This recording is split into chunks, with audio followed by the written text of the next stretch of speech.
Good afternoon, everyone. I am very much so excited to join you all this afternoon for this program, Phillis Wheatley's Legacy in Africa and the African Diaspora.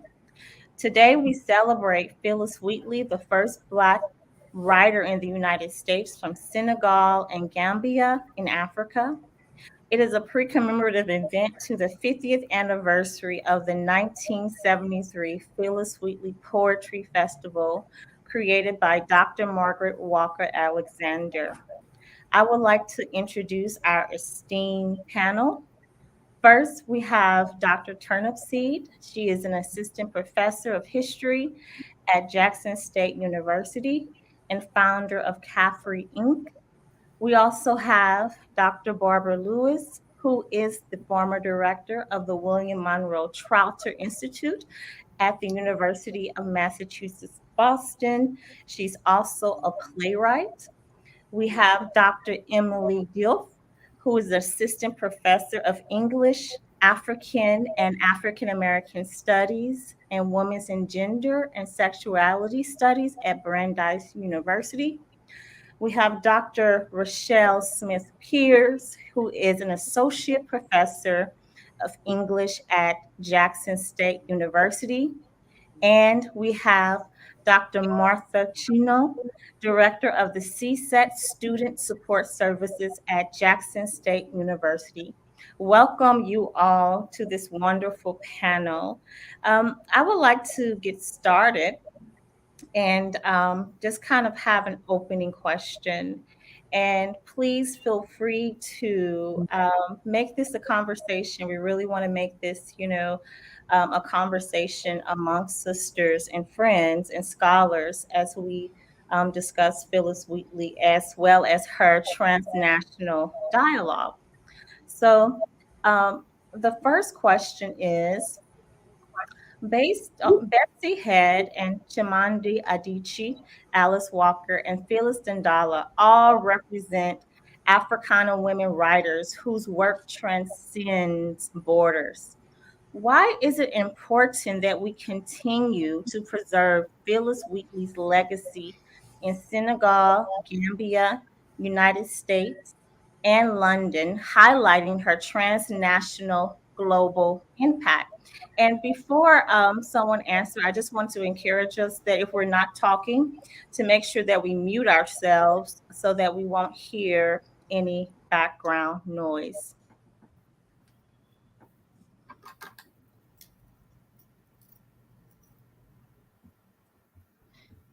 So, did anyone want to respond to that question first as far as the importance of celebrating her legacy? I'll go ahead and start. I think that Phyllis Wheatley, her legacy was very important, and the legacy, keeping into that legacy, it doesn't matter where these Black women writers are, no matter if they're in Africa, they're in London, they're in the United States, all of them have the same experience, that experience of not being accepted, and Phyllis gave them an area of motivation. She was a motivation. She is a motivation to these new writers, such as Mbolo Mbua. I will say that because Mbolo is a new writer from Cameroon, which I am from, and she uses Phyllis as an example how women writers struggle and are still struggling. So no matter where they are, it's difficult to break that gender stereotype as female writers. So Phyllis gave them encouragement of the struggle of what to do and stuff like that. So even today, those writers, our African sisters, our women sisters, are still going through that. So she actually, that encouragement was very important. Mm-hmm. Thank you so much, Dr. Shino. Go ahead, Dr. Turnipseed. Yeah, no, I wanted to tap in and just emphasize the fact that, as the question states, to continue to preserve her legacy in Senegal, Gambia, United States, and London, and throughout the world, of course. But those specific places, I think it is very, very, very important. As a public historian, I think it's just critical that we always have monuments dedicated to them. Signs are what we call the heritage markers, museums, and that sort of thing. And for those who don't know who Phillis Wheatley is, and one of my challenges is trying to discover her original name. What was Phyllis's name? What was her African name? That is something that is very important to this research, to this study, to this remembrance of her. And I think it's equally important that when we find that name, that we, promote it and put it on the marker, create exhibits around it, and again, make the connection to the legacy in Senegambia, United States, and throughout the world. And for us to be very intentional about celebrating her and bringing her into full awareness of everyone throughout the world, because she was that significant and that important to Africans in Africa, Africans in America, and African throughout the world. And so a lot of the work that I'm doing too, again, as a public historian, is trying to bring together all of us from the diaspora into the continent and vice versa through writing, through creating exceptional work, as did our Queen Phyllis Wheatley Peters. And so I think that creating environments and spaces that celebrate her, but that celebrate her and her true authentic self, and that is discovering who she was in Africa before she was kidnapped and bringing her into the rest of the world. That's part of the work that I am actively involved with, and will need assistance, especially the sisters who are maybe in the Senegambia region. If there is anything that that can contribute to that narrative and celebrating her actual name and who and where she was actually from, that would be greatly appreciated to this discussion. Thank you so much, Dr. Diouf, Dr. Lewis, Dr. Spears. Did you all want to comment to that question? I would very much like to comment. And one word that really sticks out for me from something that you said, Dr. Caesar, is the word transcendent. Phyllis Wheatley was truly transcendent. She transcended her circumstances. I won't say she transcended her history. She embodied her history, and she brought her history with her. And that history is a history that is so important to us now. She became a living monument. She was the beginning of this transnational voice, this voice that exceeded its time, exceeded its place, and talked to all times. She is transnational, she's transcendent. And in terms of the question of name, which I truly applaud, one of the things that's become quite apparent to me recently is that there was a very particular practice of naming, and that has to do with the day on which someone was born. I don't know if we will ever find out the day on which she was born. There were different names for men and different names for women, but I think we could perhaps come up with a name related to a day. I don't know if she landed in Boston in 1761, or if we want to take the name of the day when she published her work in 1773. I don't know what name we would like, or we might double up the names, but I do think it would be really important to come up with a name, knowing that maybe we will find it, maybe we won't. I think the practice of naming from within the diaspora would be really a wonderful, truly great move for us to make. Thank you so much. I'm writing because there's so many like great points from the gender equality of female writers to what is her name? Can we rename her? celebrate to this particular ideal that, you know, she is a living monument. And what does that mean to celebrate Phillis Wheatley, a living monument transnationally? So thank you. Dr. Spears or Dr. Deal, would you all like to say anything concerning that first question? All right, I am unmuted. Okay. I always, not here on this panel, but somewhere else, where we were talking about this kind of a debt, a certain debt. It was in a different context, but I think it's relevant here, to women who I don't want to use who paved the way, because they did more than that, really. I think they opened up doors for survival, but also for life, for joy, and for agency.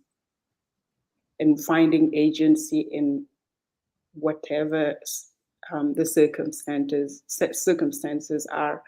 So I think this fits really what the importance of celebrating Phillis Wheatley's legacy fits into that debt, paying a narrative debt in this case. And as Dr. Turnspede has mentioned, naming is a very important process.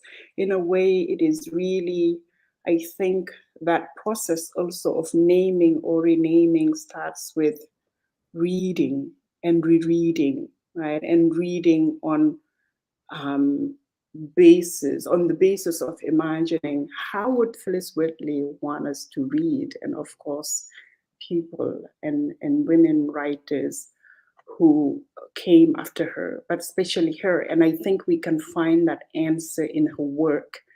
Many are traceless. We can't see records, or the only records we have, including also of Phillis Wheatley in the 18th century, is through the colonial library. But how do we reread that, I think, is a part of reclaiming her legacy, also attempting to rename, but really highlighting her agency. And I think in that reading, as a literary scholar, I want to also call on the importance of, what I call ethical translation, right? Because here it is literal. Translation is literal in a way that Phillis Wheatley wrote in English that maybe some of my generation have had time understanding. And I think this is also in aesthetics that has this aspect contributed in some way to her near erasure in American literary history.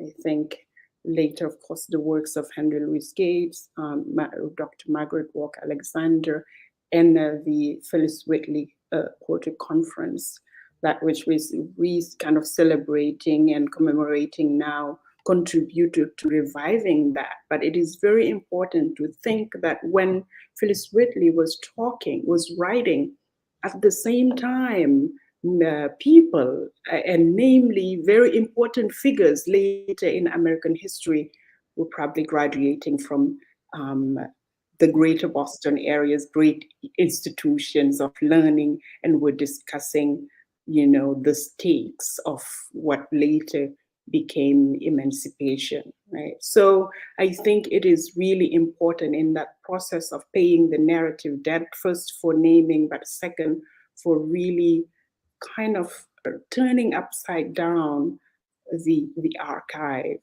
in some ways. And by that archive, it is really finding and stating, I mean, the place is there, but really highlighting the place of Phillis Wheatley in that archive of the making of American democracy itself, because she talks a lot about freedom, and the way she did it might not be legible to us today, but I think it might help us really rethink how we can approach some urgent issues of our time. And this in the United States, but also in the diaspora, and particularly here in Senegal. Thank you so much. There was just so many just gold nuggets, I would say, from the turning upside down of the archives to, opening up life and agency for writers, for Black women writers and Black people in general, right? To this particular ideal of not only should we rename, but we have to also reread, her work in order to really understand where she's coming from. So thank you so much for that. Dr. Spears, before I go to the next questions, I did want to see if you wanted to comment to the question. Yes, thank you. I was fascinated by Dr. Turnipseed's idea as well as everyone else about, rediscovering her name. I think that speaks to this idea of just, rediscovering women's identities, women's stories, Black women's stories, because, those things need to be preserved. And that's part of why it is important that we continue the legacy of Wheatley.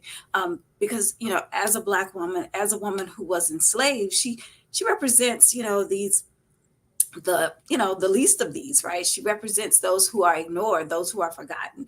And so, we need to really, continue her legacy and tell her story, and we need to tell the stories of other Black women, because those stories need to be heard. And we see, with her, we see what happens when we do, right? When we do tell those stories, when we do give Black women the chance to, to be themselves and to speak their voice, we see what happens as a result of that. So I think that is why we need to make sure that we are preserving her legacy and, and telling her story. Thank you so much. I really appreciate that. And the just that reiteration of, we have to tell the story. We have to continue to tell the story, and not only just tell the story, right? But look at it from different angles as we tell the story. So I'm going to go on to the next question. And we've already mentioned it, but Dr. Margaret Walker Alexander invited Black women writers like Alice Walker, Audre Lorde, and Sonia Sanchez to Jackson State University to honor the writer Phillis Wheatley in the 1973 Phillis Wheatley Poetry Festival. Why is this significant to you and history, especially as we think about the preservation of her legacy? Well, let me just say that I have a question, really. When is the next Phillis Wheatley Festival, and how can I be on the committee? This is something that should never have stopped. I don't know if I've heard anything about a Phillis Wheatley Festival at Jackson State University or in the state of Mississippi. And this is something I don't know. I'm just confused as to why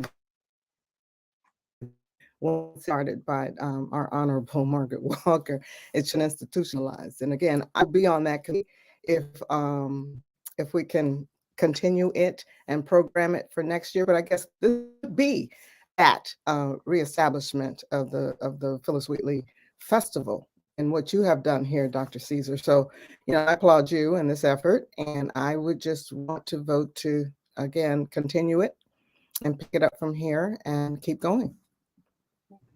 Thank you so much, Dr. Turnipseed. I truly appreciate that. And just to mention that 2023 is the 50th anniversary of the 1973 Phillis Wheatley Poetry Festival. And this particular panel is a pre-commemorative event to have people to start thinking about it. And Dr. Turnipseed, your name is on the list.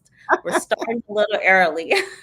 So is there anybody else who would like to talk about that, the forms of preservation that Dr. Margaret Walker did, and the significance of that, in the preservation of her story, and Black women, Africana women's history? I just want to kind of gush over it a little bit. I just want to say, oh my gosh, how cool! What must have that festival must have been. I mean, Alice Walker, Audre Lorde, all of these women in this space. And at one time, I wish I could have been there. And I do want to say, too, that I teach the Margaret Walker class from time to time. And when I tell my students about this, I remember one particular time, a student was like, well, let's do this now. Let's put together a festival. And I was like, yeah, I don't have the gravitas of Margaret Walker to bring all those fascinating writers here to campus, but I certainly will be willing to work on the committee as well. But I just think that this event must have been, I mean, just the legacy of it was just wonderful to have, again, all of these Black women, all these Black writers in this same space, sharing their stories, sharing their, their work and their creativity, vibing off of each other, putting this out there into the world. This is the kind of thing that we need to show, that the significance of Black women and Black women writing. So put me on the list as well to help with it. Yes. Yeah, I would like to add to that. I just wanted to be the fly on the wall in there, because I know that they, those great women, they had a lot to say about celebrating Phillis Wheatley, in 1973. I know Margaret Walker, she must have told everybody and their brother to come in and watch, and listen. So it is it is just good to hear that, in 2023, Jackson State would do that again. So, and I just wanted to say that bringing that attention, that great attention to those Black females, to expose them again to the world, so that they know who they are and they know what they do. So, Black writing is different, the story they told, how they told it was just totally different, so just celebrating her at that time, man, I want to just, how could I have been a fly just to be there? But, next year when they celebrate it, we'll see how, hopefully, Dr. Caesar will get all of us involved to bring that memory back and get all the institutions, apart from Jackson State and other writers involved. So, exposing that the gap between the Black writers' experience and the other experience of other white writers and how it just transposed, it's very important. So I'm very excited for next year. Dr. Caesar, quick question. Are there any documents in the archive, recordings or transcripts from the 73 festival?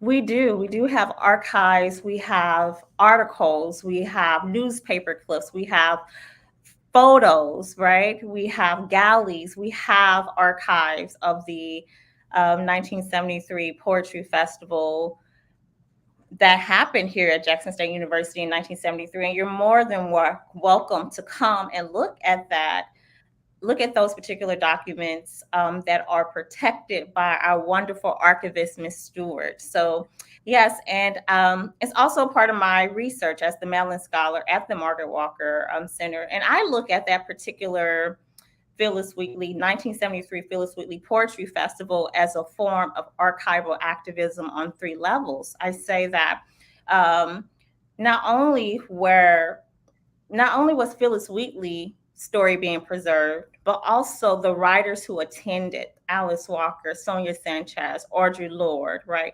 All those writers who attended. We were also starting an archive for Black women or Africana women narratives and experiences, as well as Dr. Margaret Walker. So I think that it was phenomenal that in 1973, we have this form of preservation happening here at Jackson State University. Is there anybody else who wants to comment to that particular question? I'm just wondering, it's more of a question than a comment, but also a question which is important to consider in the organization of next year's commemoration event, which is what is the place of Diaspora, especially Senegal and Gambia, in the process, because I think in some ways some of the circumstances are different, but yet some of the persisting issues in terms of visibility, contestation of Black women writers. It is happening here to Senegalese women writers, and we are trying to do something about it by creating networks and, reinforcing capacity and so on. And so I'm just wondering, what does it mean, even in those events, what would it mean? And it would be very impactful, actually, to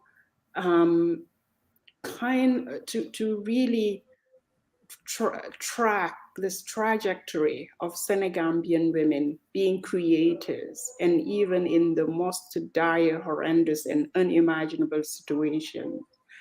And still, in some ways, I think there is that work of mourning. I think in Phillis Wheatley's poetry, loss is very apparent, and it is very present, and loss in also its connection to freedom. I think it would be very important not just to think of having this festival again at Jackson University, but also thinking of how can this be also incorporated in the, artists imagining just the way that poets, women who were, I think 18 from what I read, rewrote Phillis Wheatley, really brought her back in as a duty of memory, brought her back in history and like really put her on a pedestal. And it's really almost like building a monument of words, but again, and it is also in some way a shroud of words for Phillis Wheatley. So to have, I think that is very important for the main artistic event, the main things that celebrate Blackness and art in Senegambia, for that figure to be represented in various forms of expressions, whether it is through poetry, whether it is through the visual arts, fine arts, performance, all of those. But unfortunately, maybe it is just a limitation of mine that I haven't explored much Phillis Wheatley's legacy in Senegal. But to my knowledge, which is again limited, I haven't really been able to track that. And I was just trying to remember, did I see any kind of trace of Phillis Wheatley or other Black, but especially Phillis Wheatley at the Women's Museum, Musée de la Femme, in Dakar, which is again in a very symbolic place, kind of fairly new.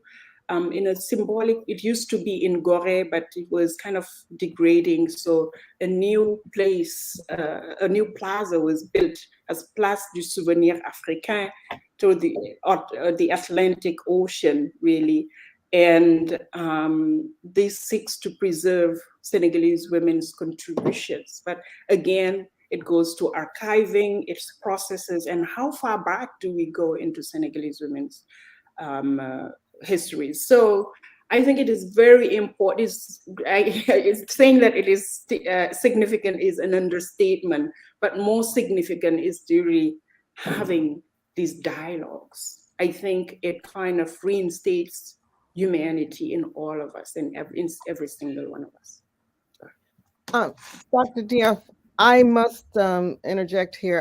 I mentioned to you early before we started that I'm coming to Senegal for the arts festival that's happening in May.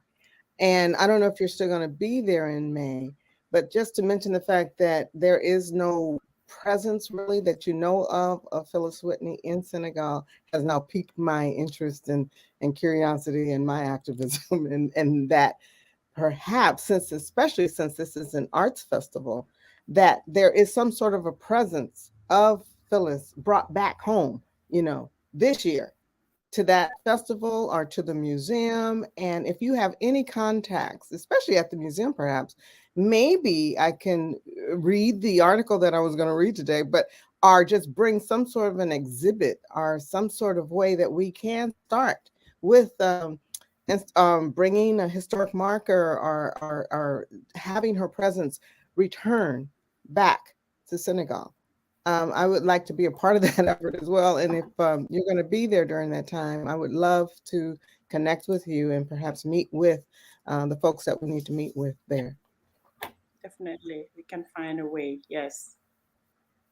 Thank you so much, Dr. Diaf. I just appreciate you really highlighting the importance that as we move on in preserving the legacy of Phillis Wheatley, that we continue to be transnational and make sure that we are in conversation with the scholars and artists in Senegal and Gambia and, around the global world who were impacted.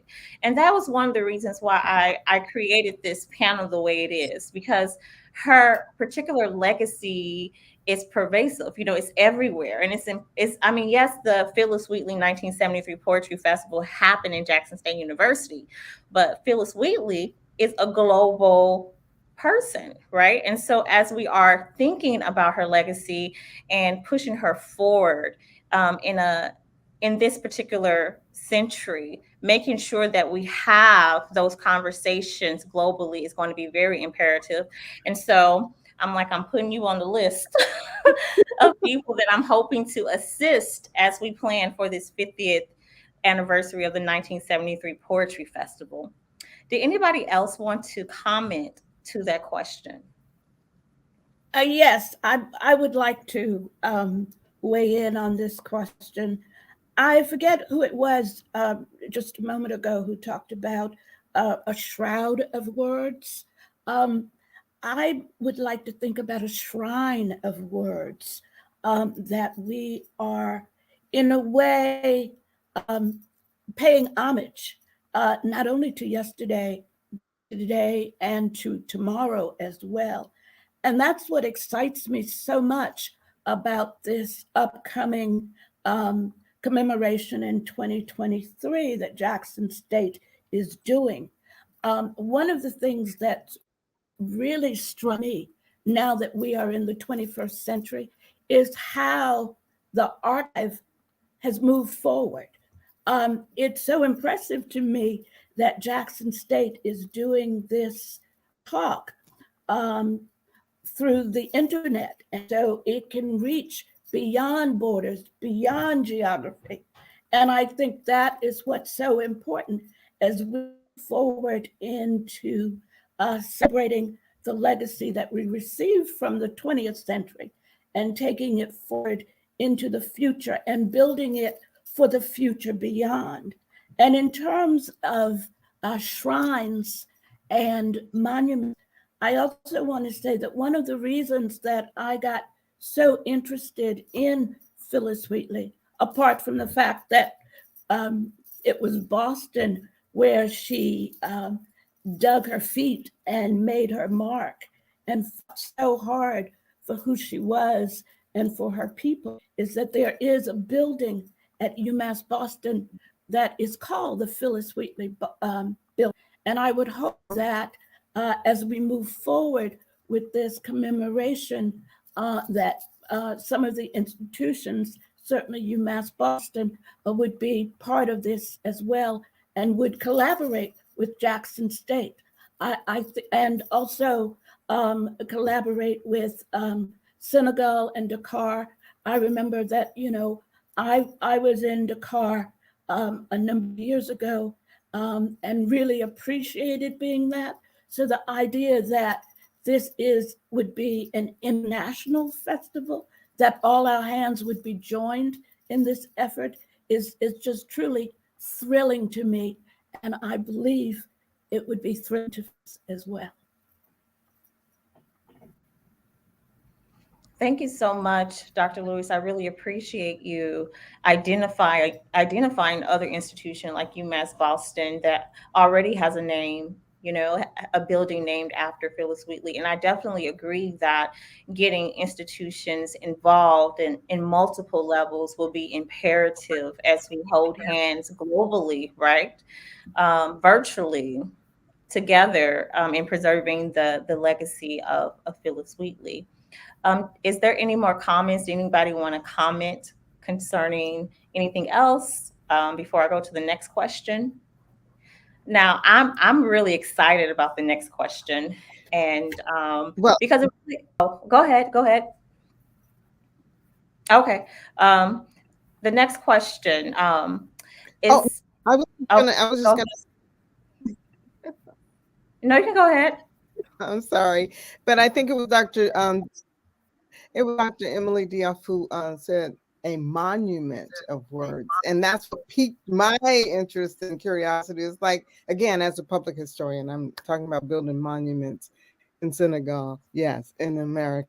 But that idea, as Dr. Lewis was just expressing through a shrine of words too, can be embedded and in this monument of words from African women. And I'm just floating with the idea. It's wonderful. Thank you.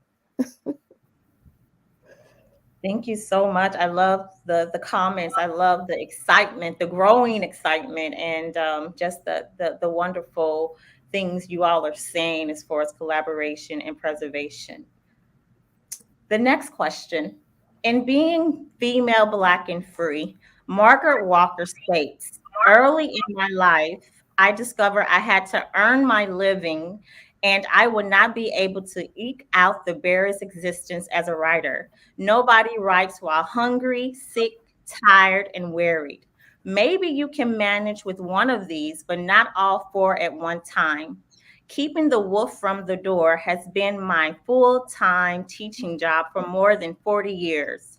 36 of those years I have spent in the college classroom, and nobody writes to full capacity on a full-time teaching job.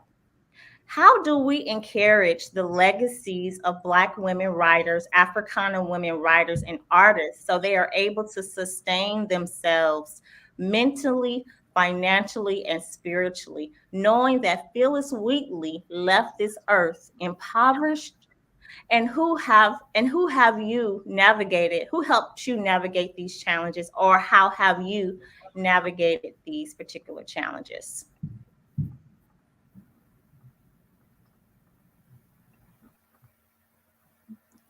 Well, I'll dive in.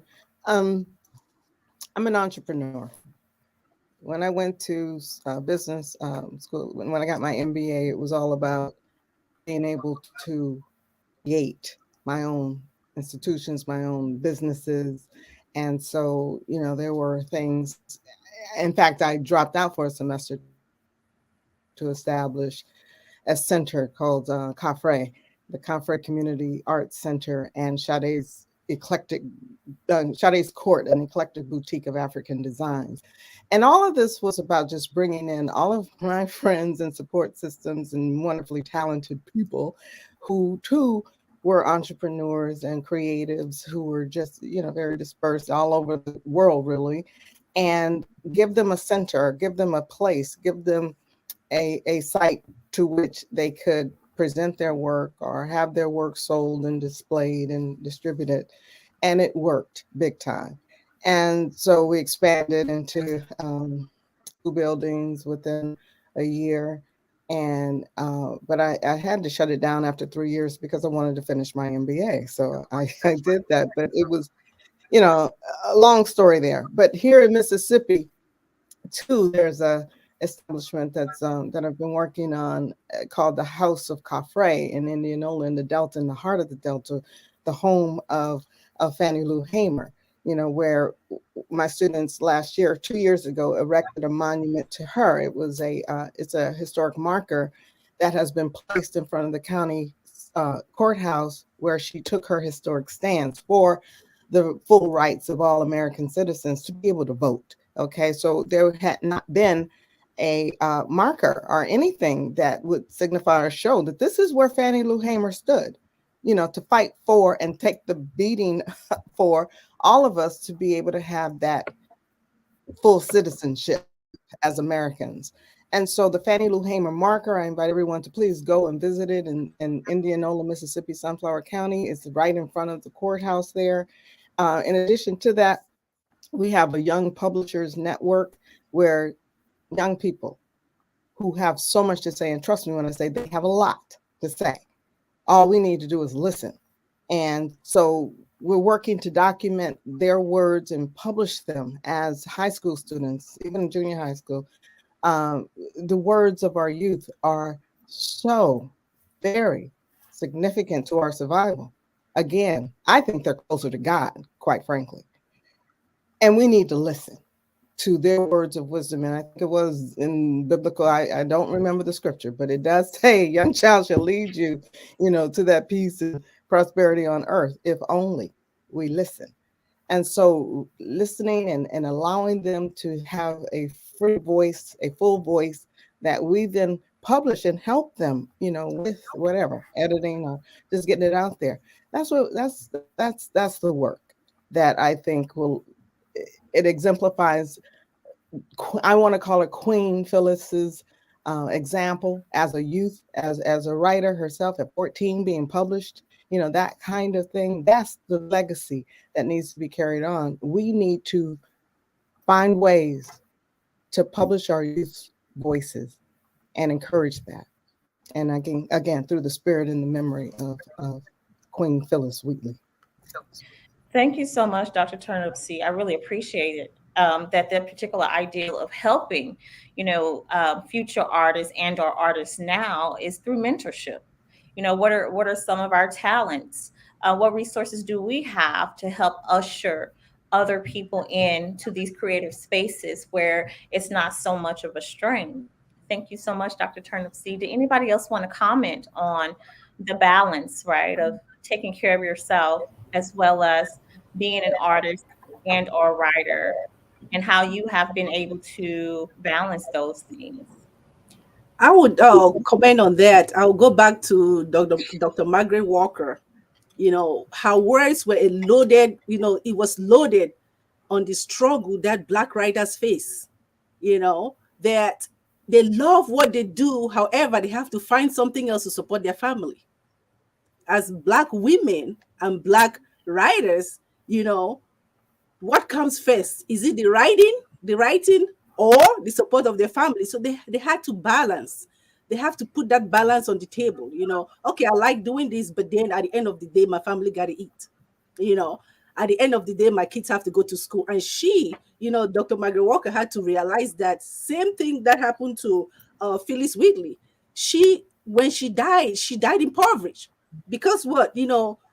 Getting that barrier, that openness for somebody to help her, apart from when she published her first article in 1773. Apart from that, that openness, that support, that mentorship is hardly ever there. So writing and supporting your family becomes an issue. So nowadays it is good there when we have an opportunity. We also help those new writers, and give them direction, not only mentor them but also recommendation. And here is where you go for this is what you do for that. So it really gives them a pathway for success. If not, this should be a teachable moment for us and the new writers that, hey, Margaret Walker was right. She knew that, hey, I like writing. But then, just like Phillis Wheatley, the struggle is real.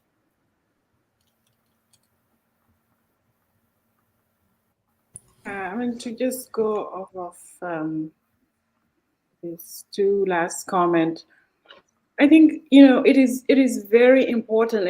And more so, really, the pandemic and all the crises we've experienced lately, or even before the pandemic. I think we kind of have this perpetual experience of making do and finding ways, despite the circumstances.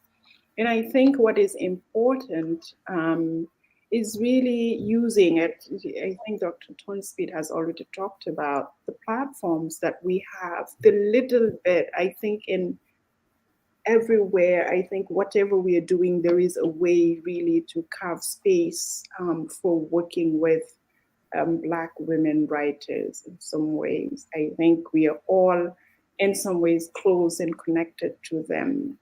And even if it is just by reading their work, but more important for those of us who teach, I would say, some of the best way to really try and navigate this kind of financial challenge, constraint, I think it is really by assigning books by Black women. I'm not, when it is relevant, of course, and to teach them. I think that's very important. Another thing in terms of mental health, psychological stability, spirituality, I think it is great when we have, when we can sustain and find ways to financially support our artists, our writers, our creativity. But I also think that, certain stressful situations, circumstances can also inhibit creativity. I think it is important to continue to foster creativity, to build capacity by also creating communities. And I think those communities now, since we're doing, the virtual thing, is still not like a the personal, it's not like the personal interaction, which is kind of very intersubjective in so many ways, but it can really help navigate and create community, really communities of support in and which is very important, especially for Black women, and community of support, not just there is a need, in my experience, I think there's always a need to have a space where one needs a space where one can go and just process, even if it is not through talking, but be present in a space with other people who know what the experience feels like, and just be there present, even without talking about it, whether it is through meditation, whether it is just through reading also each other's work. I think that helps in some ways, or even reading some kind of work that might be relevant to some. You never know what somebody might be going through. So I think creating those spaces, creating coalitions, community, those are very important, and really finding ways to do that. Thank you so much. I truly appreciate that emphasis on creating community, creating coalitions, creating spiritual gatherings where we can nurture ourselves as we are living day to day, and also fostering our creative self. And I'm just going to shout out Dr. Spears, because she has a creative writing group that meets, I believe, once a month, that also does that for people in the Jackson area. So I don't know if Dr. Spears, if you wanted to comment on that particular questions of balancing your creative life with your daily obligations, and what are your suggestions on doing those things, knowing the challenges that many writers face. Thank you. And I have no suggestions.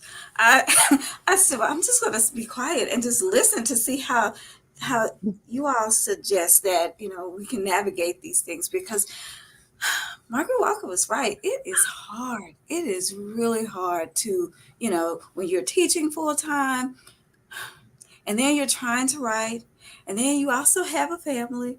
That is very, very hard. And I will say that it's, I can't speak for all writers, all creators, but I will say that for me, it is important that you find that space somewhere. I mean, because it's not just I want to write. It's like I need to write, because I know that when I've gone several days, because of the obligations of life, not having created anything, I become a little cranky. I become crankier. My temper is a little shorter. And I can sense that I need to get some creativity out. So it's kind of like a need. And so it's really important that, that women do have that space. And so I'll say, I don't know how you find the balance, because I don't know. I don't have the answer to that. I know Margaret Walker talks about how she could not have, finished her dissertation and thus wrote Jubilee if her mother hadn't taken the children. So I know that, you got to have, I guess you got to find community and support. If there are people out there who have money, and you're trying to figure out how can I help and support Black women, give them the time and the space, the money, that freedom to actually spend some time in the creative process. But honestly, that is just, a mystery that I have not yet solved.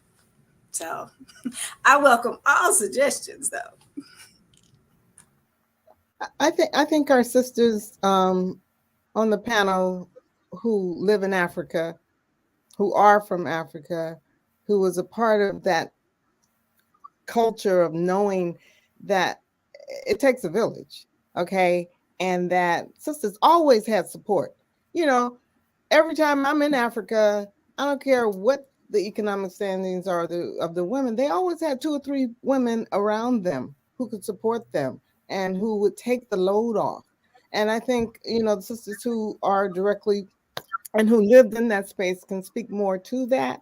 But from my information, our natural way of being is of that village mindset and support system, and where aunties played a critical role, and uncles, and then the helpers. There were always helpers there.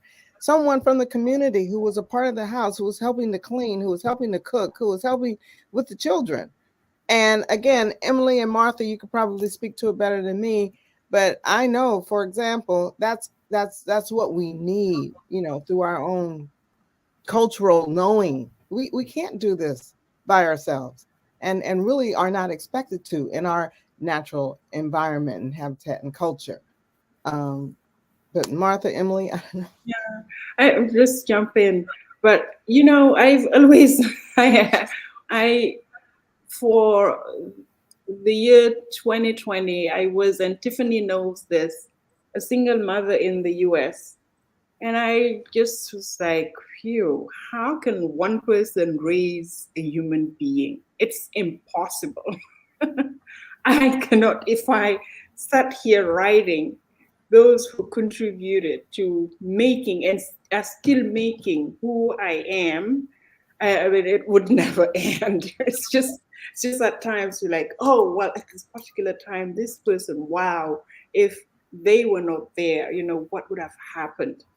So, and unfortunately, that support system that you'd mentioned, Dr. Turnspit, in Africa, it is kind of, we are losing that. Actually, we are in urban spaces, but also as you know, women get into the workforce, and as you know, there has been always mobility, but as more mobility going toward urban areas, I think we've seen the recent, I mean, and this was also one of the things we thought about in a movement that I'm part about, which is, you know, really about women's right and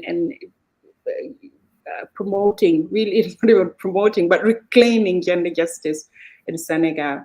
And we realized that so much intimate partner violence, domestic violence is taking place. The situation is really horrible.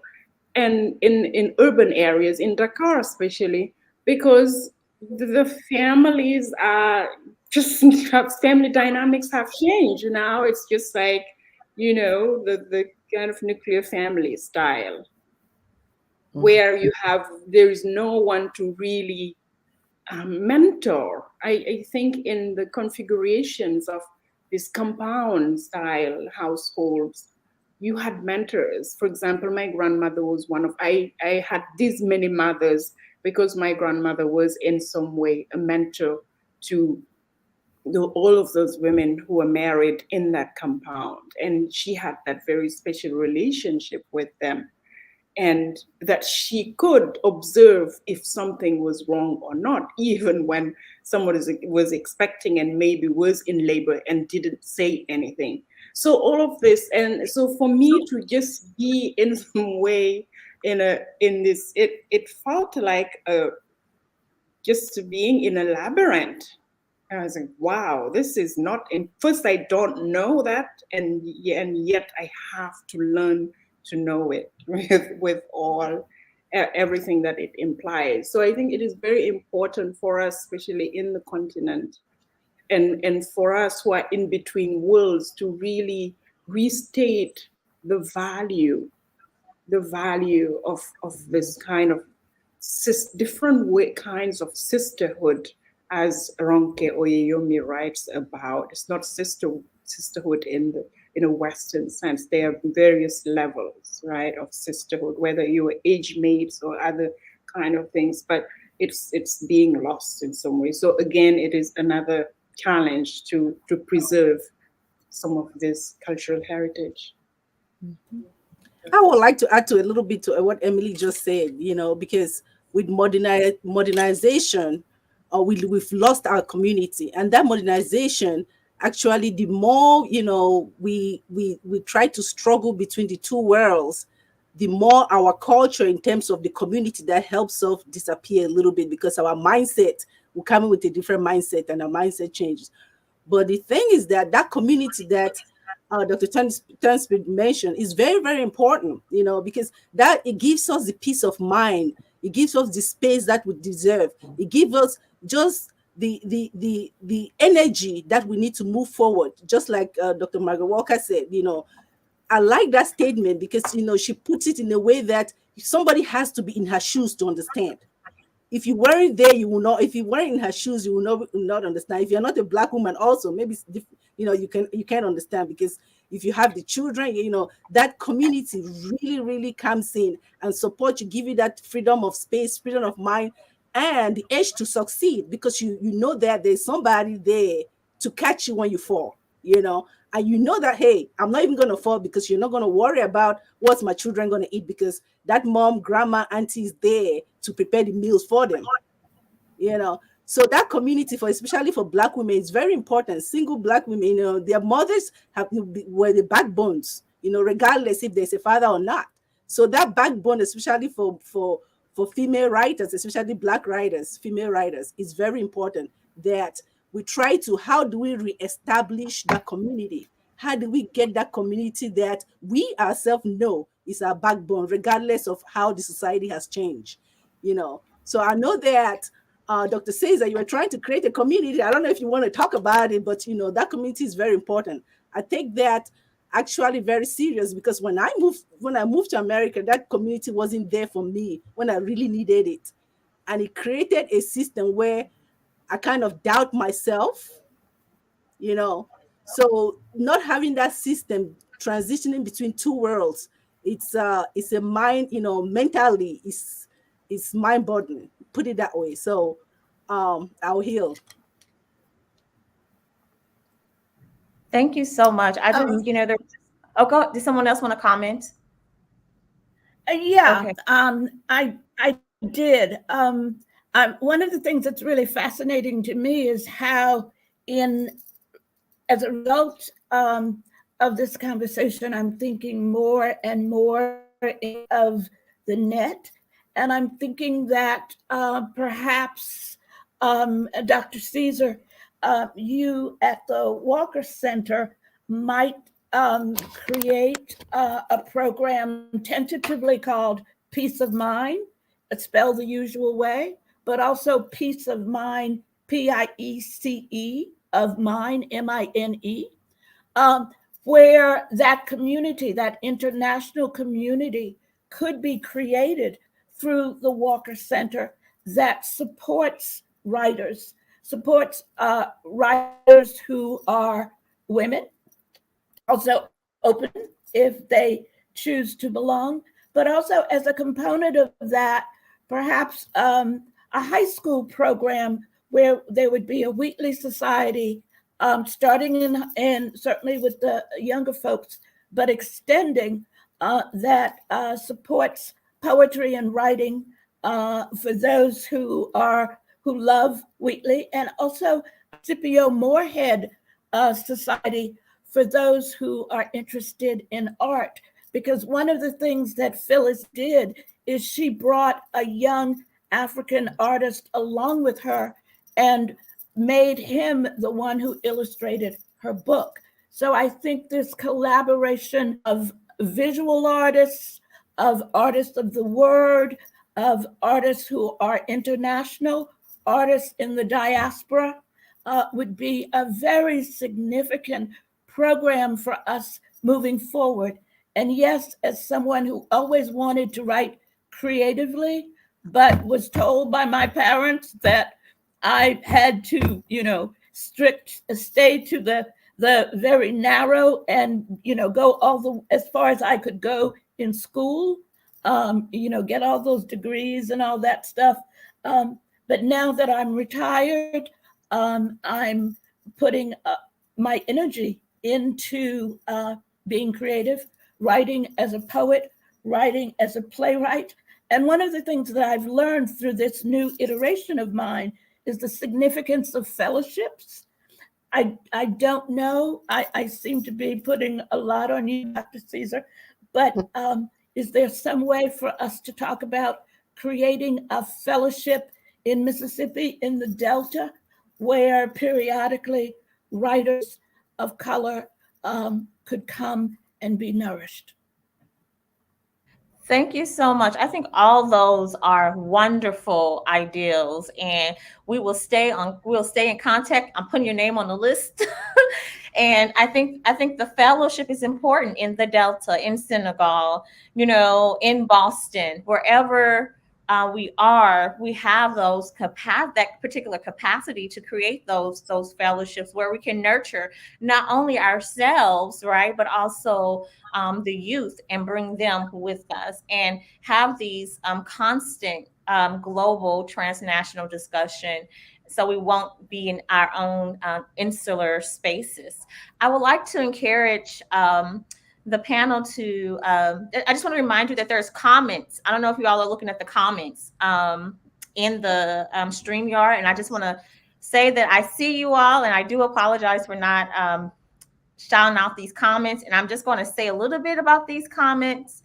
Psychedelic Literature said, another wonderful event from the Margaret Walker Center. He also said, Doc Smith Spears, yay, JSU English department. Angelic Young says, yes, I do believe that figuring out who she was, right? And this was, I guess, pertaining to our earlier conversation, who she was before she was kidnapped and taken from Africa and brought to the New World. Very important part for us to know who she truly was, especially, I guess, in that particular conversation when we were talking about renaming, rereading, and relearning who Phillis Wheatley was. Jessica Johnson says, I think that is very important statement, because not many African Americans started with the name. So a lot of people really felt connected to this particular conversation that we had with names. Jai says, colonialism impacted so many things involving African Americans, Black, but it was definitely much more harder for a woman of color to try to do something that would cause a positive change. Krista Gross says, hello, ladies. Greetings from Cleveland, Mississippi. Lynn Psycho Love says, thank you. Very enlightening. Someone else says, very informative. My student Juliana says, I think it is important to get to know the history of Black women, to get to know every detail and what they went through. My professor, Dr. Caesar, has taken us to know all the forms of preservation that Margaret Walker did. Krista Gross says, Delta State University alumni. Other people are asking, how do we create these plans? How do we, organize, right? So as much as this is a discussion about sharing the knowledge and our experiences, we also have been collaborating our ideals. Savina says, where can I learn about the history of the Phillis Wheatley homes for women? Right here in Jackson, Mississippi, we used to have a Phillis Wheatley home, okay, for girls, although the name has changed. So even for us thinking as we're in Jackson, Mississippi, what's the legacy of other preservation spaces when it comes to Phillis Wheatley? Jada says, I agree, creating spaces where you can connect with others and share in an experience can provide support to elevate. Like they say, it takes a village to raise a child. It takes a community to grow as people, especially in a Black community. Jada is also one of my students, and Jessica. Dr. Ebony Lumumba said, yes, support Black women being able to create and exist in all aspects of our identities. I am a writer because of, not in spite of my children. Buchi Imecheta. So thank you all. I will come back before we close and look at the comments again. Thank you all for allowing me to take a break just to make sure that the people who are watching us feel that we are witnessing them and connecting with them. So did anybody else want to make another comment or have a question as we move on to the next question? I wanted us. I do want to. Okay, go ahead.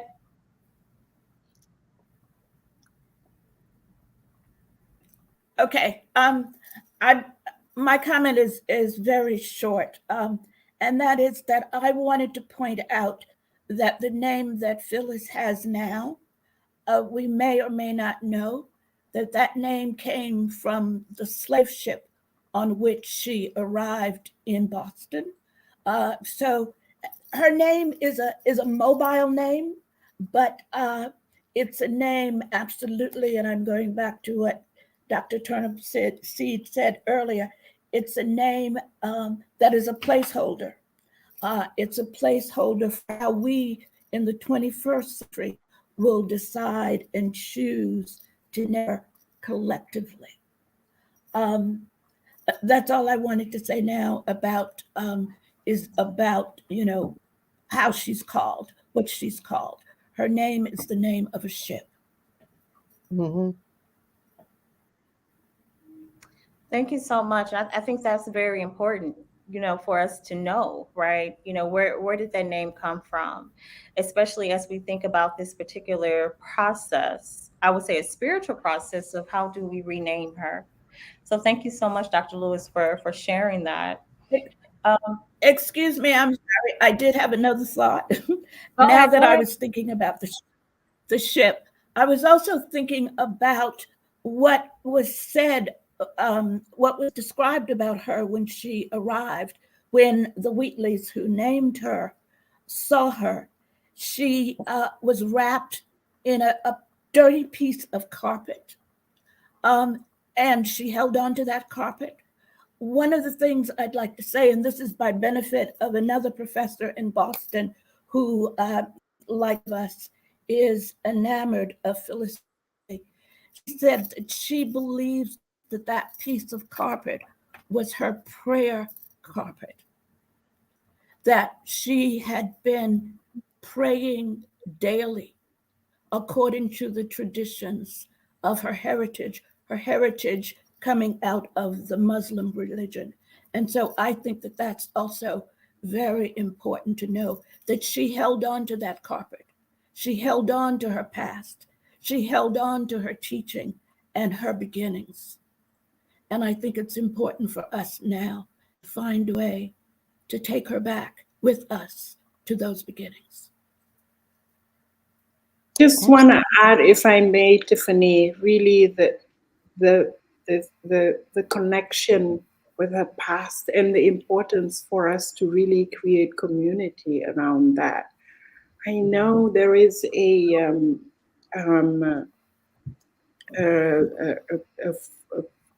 former slave, a woman from Senegal, and from a princess actually.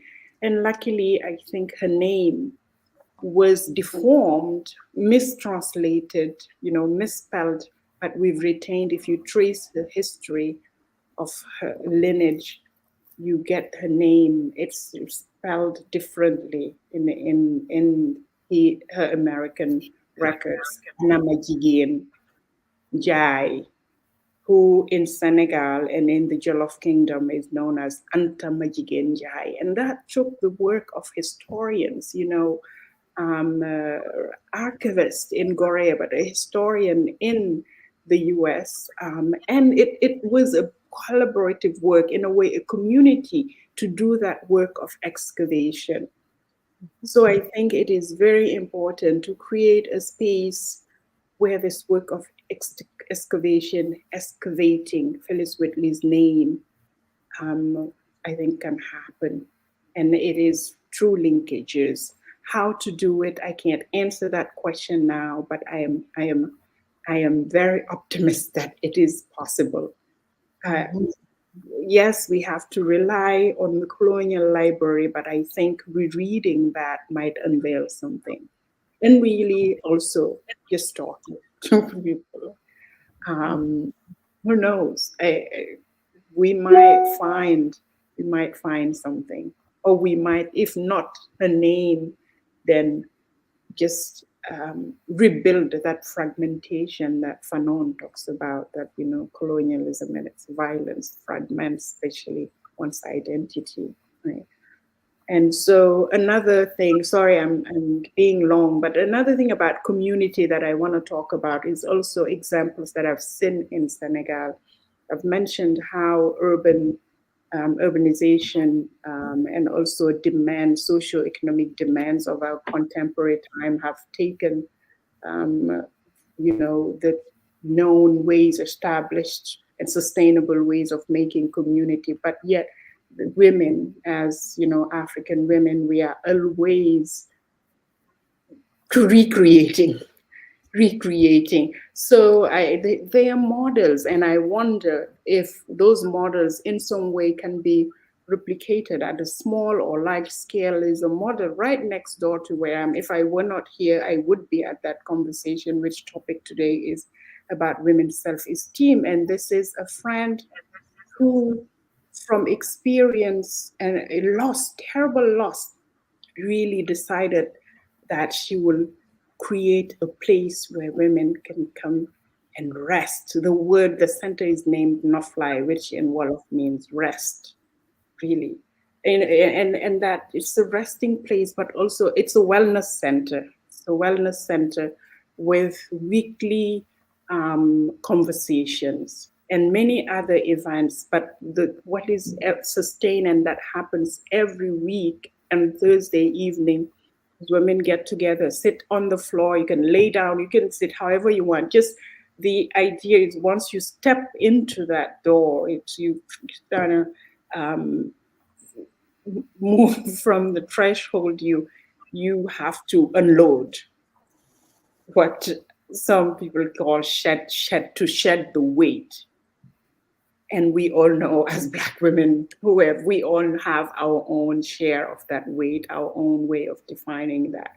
So I think really, even for student support services, it is important to create those kind of spaces for students of color, for Black women. And this question has really, it's something that in some way has haunted me since graduate school, when I realized that all these African American women writers that I wanted to study, it was just a realization that they died early, pretty young, from cancer. I remember, I think the hardest thing that that makes me still emotional, was learning of how young Toni Cade Bambara was. She passed away. And so I think it is really important to create those spaces of healing, or create, even at the very small scale, what I call healing circles, however they might be configured or might be. I'm so sorry I was so long. No, It's all right. I wanted to mention that, you talked about how early the Black writers died, the stress of managing all the system, and the experience. Like Phillis Wheatley, she died at 31. That was pretty young. That was pretty young. But I won't go too much on it. I'll let somebody else comment. no. I'm just so moved by what just happened with Dr. Lewis and Dr. Joff. What you just said, to me, it just resonates so deeply in that we need to tap in, and tapping in to our Black woman magic, our Africanness, that divine feminine, that just knowing that we are the mothers of the human family, and our centeredness is essential to the health of the human family. And for me, it's about praying first, pray and meditate as you go into these spaces where evil dwells. And these colonized mental activities, and even in educational systems and scholarship and academic environments, et cetera, all the archives. If you pray first, go in. It's something magic about us, and that we will be led into the spaces, into the places, into the folders, into the books, into the even sometimes just opening up a book and how it lands on a particular page where it's something in there that we're supposed to know and read and incorporate. We need to tap into that intentionally, on purpose, just practice that. And if there is a space or a gathering or workshop, whereby we can learn, I guess, and feel more secure in that activity, that's what needs to be happening for me. I'm just speaking personally. I want to know more about our spiritual connectedness and how to tap in, because I know the magic. I've seen it. I exhibit it. I've done it. But to really do it on purpose is I think what time it is for the human family. Tapping into that Black woman magic. Yes. And what Dr. Lewis and Dr. Joff just said, it really resonated with my spirit in that way, that we got to pray as we go. And again, just remind yourself to just be quiet for a moment. Just be still. Even if you have no words, just vibe it. And then just call on the ancestors to lead you into where you're supposed to be. Thank you so much, Dr. Turnipseed. Right. And it just makes me think of what Dr. Lewis was saying about the prayer rug, Mm-hmm. And how, and I think it's just, just adds to that particular narrative that, when Africans came to the New World, they did not forget, Mm-hmm. there was not this sharp cut Mm-hmm. and then reinvention. No, there was memory, right? That rug represents memory.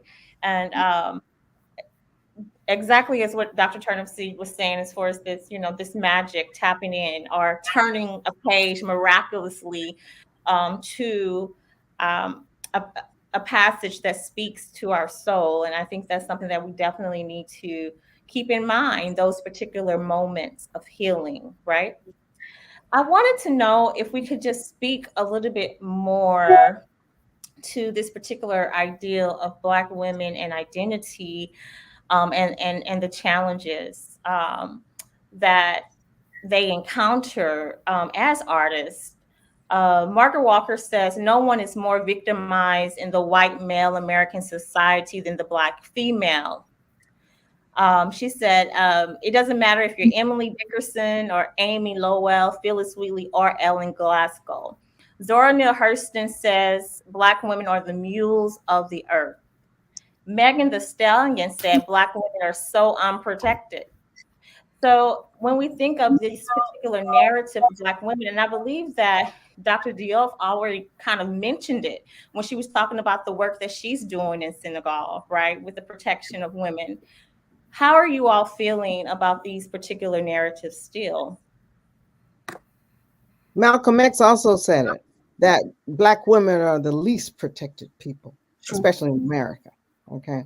And so I just wanted to allow the brothers also to have a voice in that. But it's just true. And we know it's true. But go ahead, someone else can speak on that. I'd like to talk to this. And I'd like to go back to the Greek world. If you study or read Greek theater, you see that same depreciation and diminishment of women was there too. I believe it comes from an idealization of war, that the ones who go to war are men, that men are the ones who protect society. But that is such a one-sided view. Women, as Dr. Turnipseed alluded just a minute ago, Women are the ones who create life. We create the future. Without us, there would be no continuity. Now, of course, I'm not diminishing that men have a role in that, but they don't bear the future. They don't give birth to it. We do. And that role that we have had has both been a source of jealousy, a source of enmity, and it has created a warfare and a competition between the genders. There needs to be cooperation. Yes. One of the cultures that I study and appreciate is the indigenous culture. And in the indigenous culture, in the midst of those peoples, it is the collaboration of men and women that is highest. I hope we can find a way as we move forward as African women to appreciate both genders, to give us as women the protection we deserve and need and require, but also understand that our world is an ambidextrous world. We need both genders. Now, of course, I feel that that our gender, as we're working our way to ameliorating and making up some of the injustices, that yes, we have pride of place for a while. But I think that really, truly, for us to grow, we have to we have to share. We have to learn how to share and learn to share from the perspective of what the future needs. The future needs us. The future cannot exist without us. Thank you so much, Dr. Lewis. And it just kind of made me think about, again, it made me think about the 1973 Phillis Wheatley Poetry Festival, and not only it being a part of this idea of archival activism, but also a form of protection, right? A protection, a healing balm for these women as well. So thank you for that. Did anybody else want um, to comment to this particular idea of the victimization of Black women? I feel that Black women, they have that, people have that misconception about Black women, because Black women are strong women. Okay, Black women are usually the women who hold the family together. You know, so they become a threat. Black women have always been, misrepresented, mischaracterized, misrecognized. All those words. Because when a Black woman, especially an African American woman, stands up and say, hey, this is what I need to, they get it done. And so the culture now, they misrepresent it for something that they are not. They just stand up for what they believe is right, for how they want their family to look like, and how they want their family, they hold their family together, and how they want situations to go, and that becomes threatening to some people. If you look at it, the more women are educated, I'm not putting our Black guys down, but they, about Black women hold the society.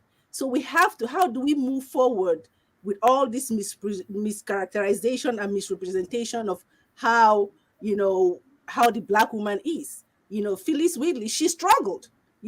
She really struggled because of the mischaracterization. Some people think she was too white, some people think she was too Black. How do we bring these two worlds together to make the Black woman, especially the writers, how do we bring them to life, to show that, hey, all these things that you are talking about or doing about, it's not really true. They're just there trying to make a living like everybody else. I'll let somebody else come in. I'm sorry. So I just want to say, oh, go ahead. I was just going to say, I mean, particularly, I can speak to the United States, that, as Black women or Black people were defined in opposition to white people. Black was, white was whatever Black wasn't. I think I'm saying that right. That if a white woman was a woman, then a Black woman couldn't be, right? And so this idea that Black women weren't really women, that needed or deserved that protection, and then we see, in the ways that they were treated, in terms of the workload, in terms of protections or what have you, that they weren't afforded those things so much to the extent that Anna Julia Cooper talks about at the turn of the century, that Black women are not protected. They're not even protected by Black men, right? That Black men even begin to believe the same things that white men are saying about Black women. And so, that has forced us, right, to have to be, this idea of, the whole myth of the superwoman, right, of the Black superwoman. And so that we've had to kind of take on this idea that we are super strong and that nothing ever affects us and that we don't need anything, we don't need any protection. And I think that, society has kind of bought into that idea. And so Black women do become, I don't want to say victims, but they become these objects of a lack of protection and, these and what have you. And so,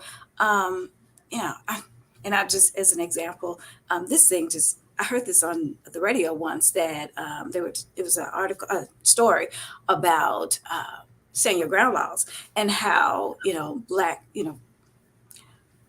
the studies have shown that white men are the ones who benefit from stand your ground laws the most. But when Black women try to use this, they just figure they're angry. They don't figure they're afraid at all. And so it doesn't work for them, even though they are in real serious, threatening situations. And so that just, again, goes to show that even today in the 21st century, that we are still seeing Black women not as women, not as human beings who can be in dangerous situations, emotionally, mentally, physically, right? And we aren't doing all that we can as a society to actually protect Black women. So, and I think we can extrapolate from there and take it further. That whole idea, the notion that Black women are so strong. I'm just having a flashback right now on a conversation that I had in one of my classes as an undergraduate student, where they were talking about the blues or something, but then as it related to Black women, it was felt that, oh, well, Black women are strong and they like we did not need to be comforted and embraced and hugged even. That we had it within us, and it just hit me with a ton of bricks of Sojourner Truth. Ain't I a woman? The thing about, yeah, I need a hug. Yes, I need support. Yes, I need somebody to kiss on me and make me feel like a woman and special. And it's how dare you assume otherwise? But then you look at how, in fact, African people, period, but particularly the women, everyone has been socialized to believe that Black women are supposed to be ugly, and that because of our dark skin, that it's not beautiful. And that I, in fact, again, have been asked that question, how how does it feel to be you? In other words, relatively good looking, but then so Black. And, I can't go into all of what I said in response, but the point is that the whole standard of beauty concept, that you got to be blonde, blue-eyed, and light-skinned, to the point that even Black women, and we know this is true, and in Nigeria and in other places where we're bleaching our skin and wearing the blonde hair and using contacts in our eyes to become this imitation of what is supposed to be the standard of beauty, which I will have to say that is ugly. But us in our natural state, we know who we be. We know who we are. We are that standard. We are that beautiful queen that everyone else is trying to emulate. Yet somehow we've incorporated this notion that we are ugly because of our dark skin, because of our broad nose, because of our thick lips, because of our big butt, because of all of the sexiness that we come with, that's ugly. Yet we see it in others, but we look at ourselves as that's not beautiful. I mean, it's this real confusion, twistedness, in society, again, where everyone has been socialized to hate Black people, number one, but number two, that Black women are supposed to be the ugliest women on the planet, which I'm looking around and saying, how dare you, don't even, oh my goodness. But for us to then reflect that, there's something that we need to to deal with and realize that a sickness is pervasive and is spreading and it is current. And how do we reverse it? That's the work, exemplifying and showing the beauty of this Black womanhood. It's our job, I guess. It's just what we must do just to counter so that our sisters are not falling victim again to this idea that we have to have someone else's perception of who we are and what is beautiful. I'm gonna leave it there because I know it's like I really get very passionate and emotional about this and upset. That again, too many of us are changing our features to accommodate that lie. And it's upsetting. Great point. Great point. That just brought my memory back when my grandma used to tell me, she used to say that, look at you, the Black woman is the best thing that ever walk on earth.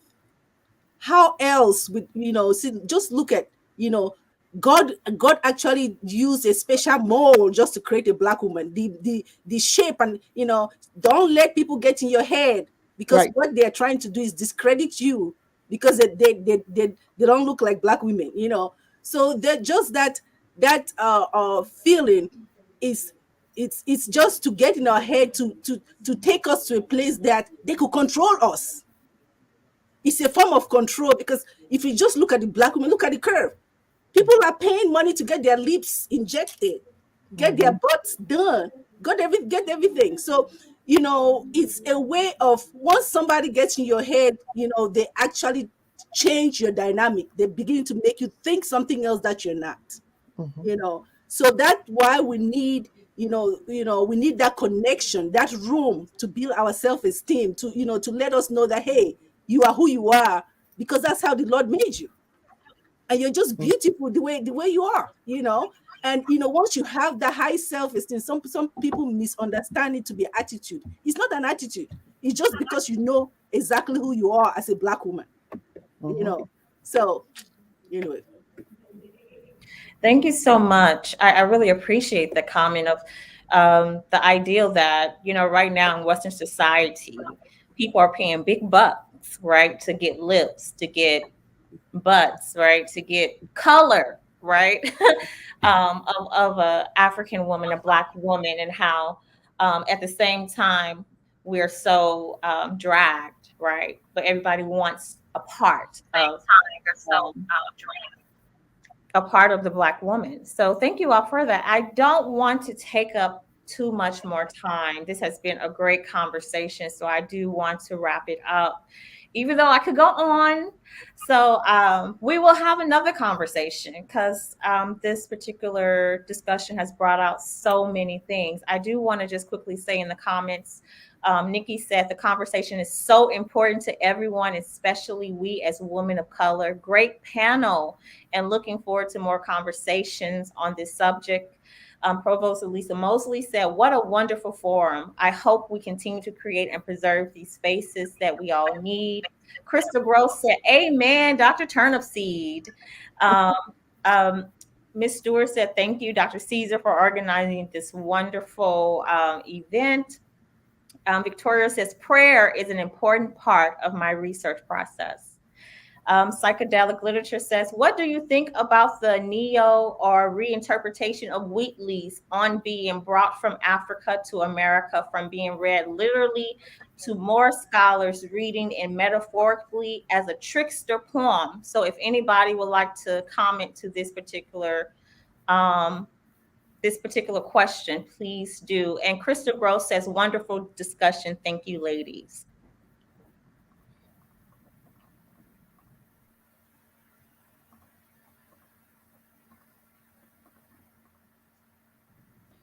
So the question is, what do you think about the neo or reinterpretation of Wheatley's on being brought from Africa to America, from being read literally to more scholars reading it metaphorically as a trickster poem? Do we have any comments to that? I can respond to that, but I respond to that from less than a full understanding. I know that her poem On Being Brought from Africa is a poem that white scholars tend to elevate above all her other work. And in it, it is read by those white scholars as a repudiation of her history, a celebration of being brought to America and brought from that pagan backward land. Of course, Africa is not a backland. It is not a pagan land, but it's how I believe traditional scholars wish to present her and discredit her. I'm not up on the trickster readings. I will have to look at that. And perhaps if I'm brought back for another panel, I will be able to talk more to that. But I can ferret out a bit of what might be understood by it as a trickster poem, that she, as writing that was not really carrying her true intention.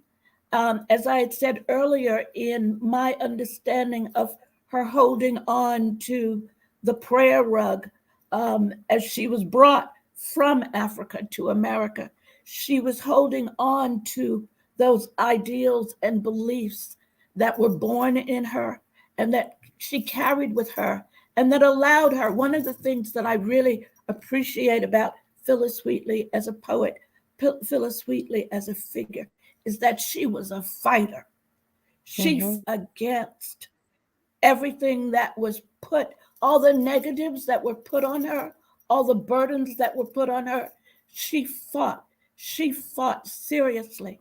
And one of the most important stories for me about Phillis Wheatley and her fight is that in 1773, when she came back to America after having been in London where her work was published, those boats that were in the Boston harbor as part of the Boston Tea Party, her books were shipped back on the Dartmouth, and they were in danger of being lost because she was there in the church when the planning of the Boston Tea Party happened. And she knew that she had to get those books off the Dartmouth because that was her livelihood. She did. She found friends to help her to get those books off that ship so that those books did not go down with the ship. She was a fighter. She was a fighter for herself. She was a fighter for her people. Her closest friends were African. Her husband was African. She held strongly, tightly, devoutly to what was African in her. And so, yes, I may not have read those poems, but I have spent some time reading Phillis, and I knew that, and I know that she was not delighted to leave Africa. Right. I just want to add, thank you so much. Thank you so much for really bringing in that history and highlighting it. So I went and I wanted to look at the poem. I'm a bit advocate for reading writers, especially Black women, all over the diaspora within their own terms, on their own terms. And I think this is one of the reasons why Phillis Wheatley was lost to us in some ways, which is that people didn't really know how to read her. And just looking at the poem, and again, that narrative really on how some scholars, especially white scholars, prefer to read her is also non-new history. It's not news to us, really. It's not news when for someone who knows the legacies of colonial violence. It is that a certain project of humanizing this very dehumanizing project itself. It's, I mean, for me as a Senegalese, really emerging from a legacy of French colonialism, yes, how was, it's like the civilizing mission, right? So in a way, I mean, some people go as far as colonial to say that colonialism was useful because it brought infrastructure, it created a certain intellectual elite, and so on and so on. So, but just looking at the poem very quickly, I think it is very interesting to see this verse. Some view our sable race with scornful eye. And then with quotation marks, she writes, their color is a diabolic dye. I think it is worth close reading what those quotation marks are. Exactly. Whose voice is inserted there. Mm-hmm. And then the next verse, remember, Christians, Negroes, black as Cain, may be refined, enjoying the angelic train. The angelic train, and this is Negroes joining it. And I think that we have to wonder, who is this addressed to? And also read it in the context of who was Phillis Wheatley writing for? And she wrote also in verses that could not be rejected as illegitimate. They were even doubted if a Black woman, a slave, could write these verses. So which means aesthetically, it followed all the literary protocols of the time. Yet I think there is a subtle criticism if we think of the line, the angelic train, may be refined and join the angelic train. I think it's open to really rereading what that is. I think there is a project. What I see in Phillis Wheatley's work is a perpetual mourning of loss, but yet opening up the possibility for freedom. Mm-hmm. And hence the transcendentalist aspect that Dr. Lewis mentioned earlier. I really want to tap in right here, and I know we're running out of time, and we have to continue this conversation because there's too much more to say. But just to bring context into what Dr. was just saying, people probably, many in the audience may not know of her writing. So I do want to just also, as Dr. Geoff was just reflecting, I want to take an excerpt of the article that I wrote, but it's just this little piece right here, just to give context and so everybody could be up to where we are here. At the age of 21, I call her Queen Phillis because she is this warrior queen that we were just talking about. But Wheatley eloquently defined the concept of freedom and liberty for all humane people to glean from in her letter to Reverend Samson Okun, where she said, in every human breast, God has implanted a principle which we call love of freedom. It is impatient of oppression and pants for deliverance. Even during the American War of Independence, she predicted that freedom from the British crown will result in freedom for Africa's blameless race. Queen Phillis combined her different beliefs in various schools of thought from her homeland in Africa with the Eurocentric classics. In spite of the effort of her Christian enslavers to convert her, she maintained elements of her traditional belief system as they persisted throughout her poetry, especially in On Being Brought from Africa to America, when she said, "'Twas mercy brought me from my pagan land." And I don't perceive this negatively. She understood Africa as a place where people did hold different religious beliefs. For example, Ma'at, truth, justice, and righteousness as a very different form of belief system from the New World's religious practices, for example, Christianity and Islam. Even though the Western world and its colonizers considered themselves to be the most influential, they put her on the slave ship on a horrific journey and voyage that was swabbed with blood and death and violent losses. The pagan land is that of the New World order of things to come. And when she said, taught my benighted soul to understand that there's a God, that there's a Savior too. Once I, redemption, neither sought nor knew. Some view our sable race with scornful eyes, their color of white folk is a diabolic dye or hue. Remember, Christians, Negroes, black as Cain, may be refined and join thy angelic train. In other words, Africans can be saved just as they can. And yes, there is a God, and she belongs to me and you. Therefore, by implication, she is saying Africans are equal and ought to be free, no doubt about it. And this is a very clever correlation of positioning her plight with that of the enslaved, with the white enslavers by appeals for justice, implicitly pointing out the hypocrisy of the colonial elite who demanded freedom from Britain while enslaving others. So, in reading most of Queen Phyllis's writing, it reveals this, in fact, that she is a mind shifter. She's a woman, a warrior who chose to appeal rather than confront her enslavers and oppressors and their culture that they perpetuated and promoted as sacred. I'll just land there.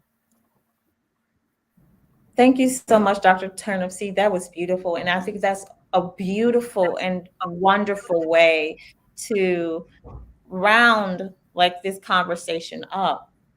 And I really appreciate that. So I'm looking for more. I'm looking for more. I wanted to give the other panelists a time to comment and see if you all have any more comments you want to talk about, any last things as it concerns Phillis Wheatley and your work, perhaps.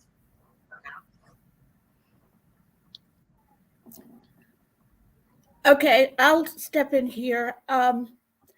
As was identified before, I am turning my hand to poetry and playwriting, and I'm working now on a play called Phillis Wheatley in Boston. No, it's called Phillis Wheatley in Chinatown, actually, because when she landed in 1761, where she landed became Chinatown.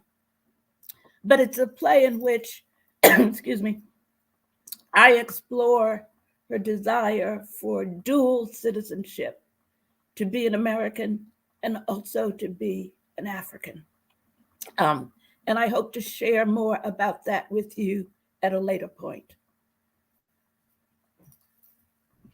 Thank you so much, Dr. Lewis. I'm looking forward to the play and to see it and to read it and be a part of it. So thank you so much for sharing. Is there anything else anyone wants to say about their work and their connection to Phillis Wheatley?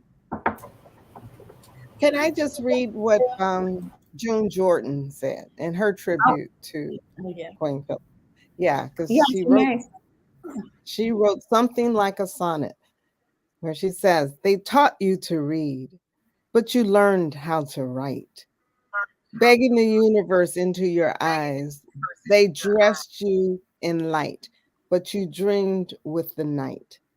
From Africa, singing of justice and grace, your early verse sweetens the fame of our race."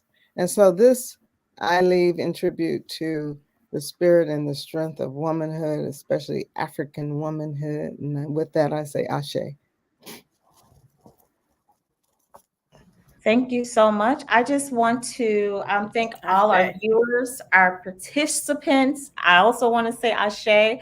I would like to thank the Department of History and Philosophy, the Department of English, Foreign Language and Speech Communications, the Margaret Walker Center, and all of the other partners that we had to help us bring this wonderful panel.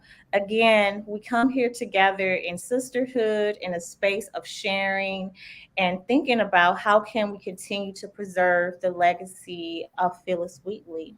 Until next time, thank you so much, and you all have a wonderful day. You too. Ashe. Bye. Ashe. Ashe. Thank you.